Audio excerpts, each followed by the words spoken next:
দেখুন সর্ষে, শুকনো লঙ্কা, পোস্ত ফোড়ন দিয়েছি, হলুদ আর সাইডে লবণ, এটা দিয়ে একটু নেড়ে দিচ্ছি।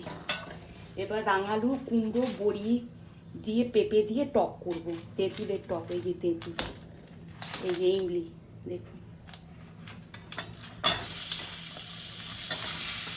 এগুলোকে হাফ বয়েল করে নিয়েছি, কেন তেঁতুল পড়লে টক তো পড়লেই সেদ্ধ হবে না।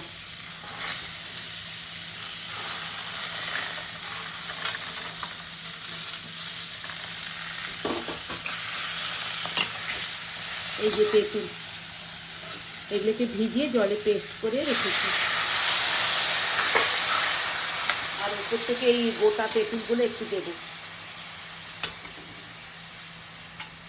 খেতে ভালো লাগবে।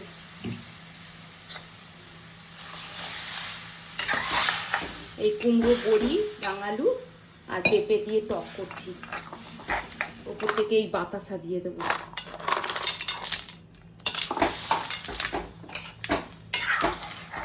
আর এই রোস্টেড 5 ফোড়ন গুঁড়ো